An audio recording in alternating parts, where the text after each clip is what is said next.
Hi everyone, and welcome to a very special video hot for the ANZAC Day Friendship Remembrance.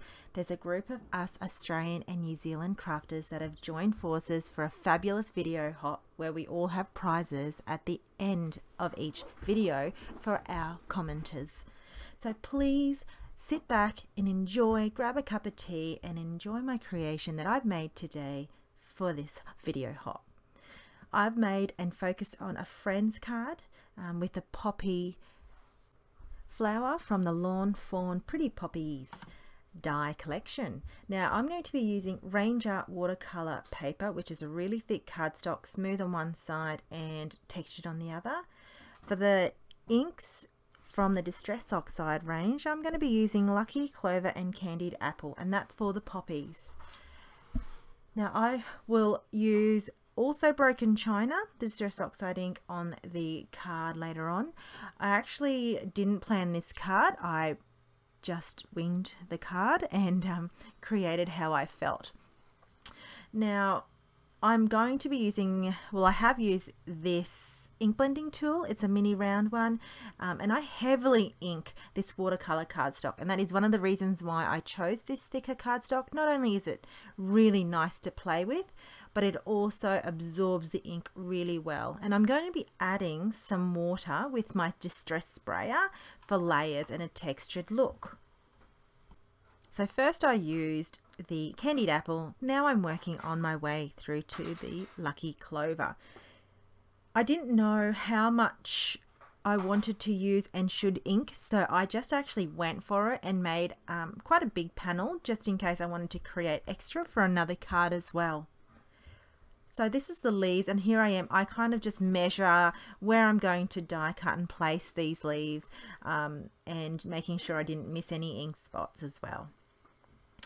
So here's my distress sprayer here, and that's the way I add the extra layers and water.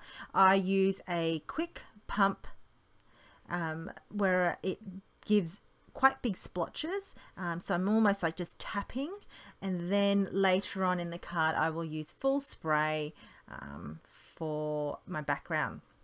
But just for the poppies here, I have done the quick tapping motion on my distress sprayer. And I picked up the extra water with just a microfiber cloth that I had in my collection. I wanted to add some extra depth to my poppies, and by doing that I've picked up the Distress Oxide ink with my blending tool and just blended the edges in just slightly, just tapping it so it adds the detail. I also, once I die cut this thick cardstock, I didn't want that white of the cardstock of the core peeking through, so I do the same with the leaves here as well, and I think it adds an extra element to the leaves and poppy, and it just makes it pop that little bit more, especially when I mount it onto a white card folding base, top folding base. I feel like it really makes it pop. This color and the vibrancy of these Distress Oxide inks is just beautiful and great to blend with as well. So once I'm happy with the leaves, I don't end up using all the leaves for this card, and I set some aside ready for another card at a later date. I really went to town adding some details just to make it that little bit more than usual. Now I've got some Dina Wakley white acrylic ink here. Because I'm using acrylic ink, my tip is to make sure you wash your acrylic block and brushes straight away, and your craft mat. So that's why another reason why I've got my craft mat below. Mind you, I chose the smaller one and missed some of the craft mat, and I wanted a really watered white kind of blottiness to the poppies and leaves, and I find the watercolor cardstock really absorbed this kind of splotchy, spritzy effect, so I was able to play with the layers, and you'll see though it was just subtle but added that detail at the end of the card creation. So I didn't hold back. I ended up getting that paint everywhere on my card and on my desk. So, you know, next time maybe use a bigger mat. That would be my tip for myself. Now, once that's dried, I use my bone folder to kind of loosen the fibers off. It is quite a thick cardstock, and you see me here, like I don't hesitate in being rough with this. And I just add that extra little pliability, if that's a word, to this actual poppy, and it gives it that dimension which was perfect for this flower. And I adhere all these layers down with glossy accents. I find it's a really good strong adhesive to use. It doesn't budge. You may need to press a little bit longer, and you do need to be a little bit careful because it doesn't dry. It dries clear, but it doesn't dry matte like the multi-matte medium. Now the Lawn Fan stitch cross stitch rectangle die with some white cardstock I have used here, and on that I'm going to use some Lawn Fan sentiments. This is one of the newish ones, Simply Sentiments, and I'm going to also use some Salty Ocean. Oh, was it Salty Ocean? Maybe it's Broken China. Actually, it's Broken China. I ended up going a lighter kind of color for the ink blending. Now, even though I brought this ink into view, I actually already had some ink on my ink blending tool, so I didn't need to pick up any extra ink. I find these Distress Oxide inks are quite pigmenty and hold onto the blending tool longer, and there's always some leftover ink on there. And I just wanted a subtle kind of background just to add some softness to that.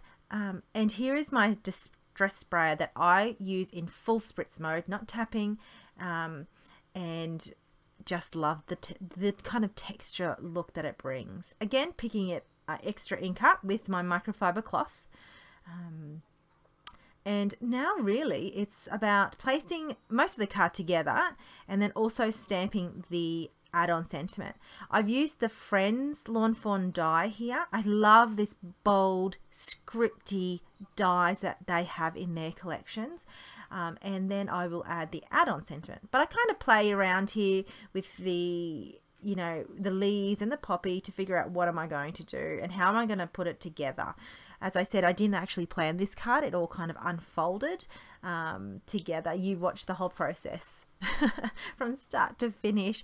And if only you could listen to my thought process in my head at the time. I was like, what am I going to do? And I questioned myself so many times. So here's some MFT black and white basics. This is an old paper collection, but it is such a handy one to have in a crafting kind of hoard vault that I use. I barely use it, but geez, it's so good every time I use it. And I just put the diagonal strips on the left hand side, and I've just used a snail to adhere that down. For this panel though, I'm going to use a lot of foam mounting tape, as you can see. And I place that towards the in the middle of the card. For the poppy, because I added that extra layer with the foam mount on that cross stitch rectangle, I didn't want to add too much more dimension because I feel the poppy was already a dimensional type of flower already. So I just used a liquid adhesive to adhere that down, and the same with the leaves and this Friends sentiment. I honestly didn't want to take any more away from and add extra layers, especially if I wanted to post it. I know exactly who I'm going to give it to, and I want to give this to the person in person, if that makes sense, and didn't want to post it. So I reckon that's why I was more comfortable with the fact of adding that dimension to the flowers with my bone folder. Now, just adhering this down, don't forget the tittle. I love saying the tittle ever since Laura Basson educated me with what it's called. I always use the word tittle in my videos. It's quite entertaining, and I love her story. I love the way she explains it.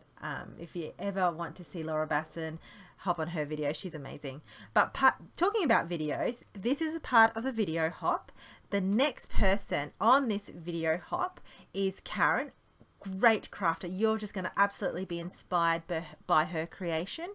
And you should have dropped by and come across my video from Helen's YouTube. So hopefully you have followed the blog hop order and you visit all our blog hop.